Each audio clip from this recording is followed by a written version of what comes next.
ખ્રિસ્તી ધર્મશાસ્ત્રમાં પિતા અને પુત્રનો સંબંધ હંમેશા કેન્દ્રમાં રહ્યો છે, પણ જ્યારે આપણે એવું સાંભળીએ કે પુત્ર પિતાના સિંહાસન પર બિરાજે છે, ત્યારે એનો ખરેખર અર્થ શું થાય? શું તે એક અલગ સિંહાસન છે કે પછી કંઈક બીજું? ચાલો, આજે આપણે આ ગહન વિષયના મૂળમાં જઈએ અને બાઇબલના પુરાવાઓને સમજીએ.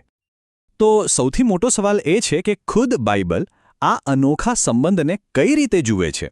ચાલો, આપણે સ્ત્રોતમાં જે પુરાવાઓ આપ્યા છે તેની એક પછી એક ઊંડાણપૂર્વક તપાસ કરીએ. જો આ સમજણને આપણે તબક્કાવાર રીતે વિકસાવીશું. પહેલાં આપણે પુત્રના દૈવી સ્વરૂપ પર નજર નાખીશું. પછી તેઓ કઈ રીતે અદૃશ્ય ઈશ્વરને આપણી સમક્ષ પ્રગટ કરે છે તે સમજીશું. એ પછી તેમને મળતી ઉપાસના, સિંહાસનના વારસદાર તરીકે તેમની ભૂમિકા અને છેલ્લે સિંહાસનની બરાબર મધ્યમાં બિરાજમાન હલવાનની જે શક્તિશાળી છબી છે તેનું વિશ્લેષણ કરીશું. આપણો પહેલો પુરાવો પ્રકટીકરણના પુસ્તકમાંથી આવે છે, જ્યાં પુત્રનું જે વર્ણન કરવામાં આવ્યું છે તે સીધું જ તેમની દિવ્યતા તરફ ઇશારો કરે છે. જરા આ વર્ણનની કલ્પના તો કરો. સફેદ ઊન જેવા વાળ, આગની જ્વાળાઓ જેવી આંખો, તપાવેલા પિત્તળ જેવા પગ અને એવો ચહેરો જે જાણે કે બળબળતા તાપમાં સૂર્ય ચમકી રહ્યો હોય. આ કોઈ સામાન્ય મનુષ્યનું વર્ણન તો બિલકુલ નથી. અને હવે અહીં સૌથી રસપ્રદ વાત આવે છે. સ્ત્રોત એવું કહે છે કે આ વર્ણન બરાબર દાનિયેલના પુસ્તકમાં જેમના અતિવૃદ્ધ કહ્યા છે, એટલે કે સ્વયં પિતા, તેમના જેવું જ છે. આટલી હદે સમાનતા એ બતાવે છે કે બંનેનું દૈવી સ્વરૂપ એક જ છે. તો ઠીક છે, આપણે તેમના સ્વરૂપ વિશે વાત કરી. હવે ચાલો બીજા મુદ્દા પર જઈએ, જે પુત્રના મૂળભૂત સ્વભાવને સમજાવે છે કે તેઓ કઈ રીતે એ અદૃશ્ય ઈશ્વરનું જ દૃશ્યમાન સ્વરૂપ છે.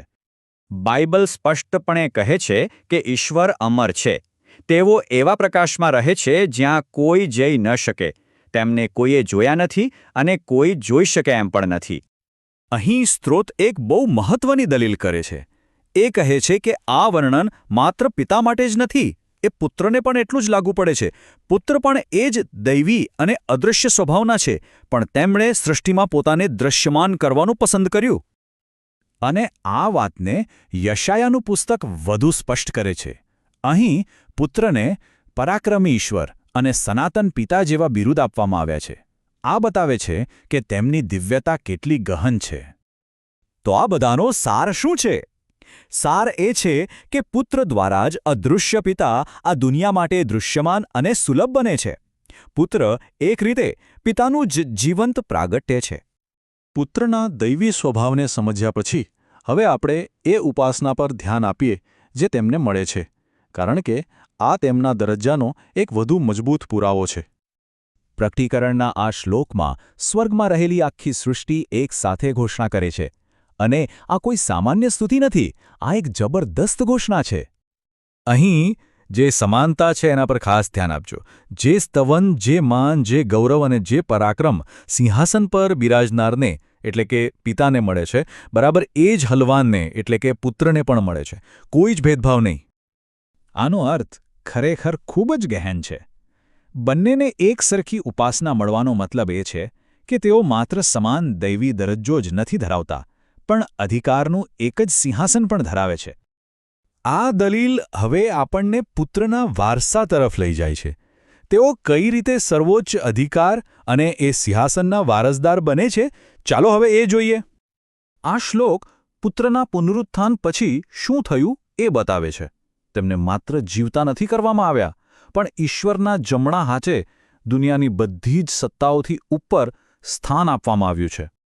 ફિલિપીઓનું પુસ્તક આખી પ્રક્રિયાને ખૂબ સરસ રીતે સમજાવે છે. નમ્રતાથી શરૂ કરીને સર્વોચ્ચ અધિકાર સુધીની આ એક અદ્ભુત યાત્રા છે. આ એક સંપૂર્ણ વિજયની ગાથા છે. અને સ્ત્રોત અહીં એવું તારણ કાઢે છે કે પુત્રને જે નામ વારસામાં મળ્યું છે એ કોઈ સામાન્ય નામ નથી. દરેક નામથી ઉપરનું નામ કોનું હોઈ શકે? એ તો પિતાનું જ હોય. તો પિતાનું નામ વારસામાં મેળવીને પુત્ર એક રીતે પિતાનો જ અધિકાર અને તેમનું જ સિંહાસન વારસામાં મેળવે છે. અને આ બધી વાતો આપણને અંતિમ અને સૌથી નિર્ણાયક પુરાવા તરફ લઈ જાય છે. આ એ મુદ્દો છે જે અત્યાર સુધીની બધી બાબતોને જોડીને એક સ્પષ્ટ ચિત્ર રજૂ કરે છે. અહીં ખુદ પુત્ર કહે છે કે તેમણે વિજય મેળવ્યો છે અને તેઓ તેમના પિતાની સાથે તેમના સિંહાસન પર બિરાજમાન થયા છે. આ સાથે શબ્દ અહીં ખૂબ જ મહત્વનો છે. આનો મતલબ એ નથી કે તેઓ સિંહાસનની બાજુમાં બેઠા છે. આનો મતલબ એ છે કે તેઓ ઈશ્વરના એ એકમાત્ર અવિભાજિત સિંહાસનને સહિયારું કરી રહ્યા છે. આ નિકટતા નથી, આ એકતા છે. અને અંતે જે ચિત્ર રજૂ થાય છે એ તો સૌથી શક્તિશાળી છે. હલવાન સિંહાસનની નજીક કે બાજુમાં નથી, પણ સિંહાસનની મધ્યમાં છે. આ ચિત્રણ અસ્તિત્વ, અધિકાર અને ગૌરવની સંપૂર્ણ એકતા માટેની અંતિમ દલીલ છે. તે બતાવે છે કે પિતા અને પુત્ર એક જ સત્તાના કેન્દ્રમાં છે, સંપૂર્ણ રીતે એકીકૃત. તો આખું વિશ્લેષણ આપણને એક અંતિમ અને વિચારવા જેવા સવાલ પર લાવીને મૂકે છે. જો ઈશ્વરત્વની વ્યાખ્યા સત્તાના ક્રમથી નહીં, પણ એક જ સિંહાસન પરની સંપૂર્ણ અને સહિયારી એકતાથી થતી હોય, તો એ આપણને દિવ્યતા, અધિકાર અને પ્રેમ વિશે શું શીખવે છે?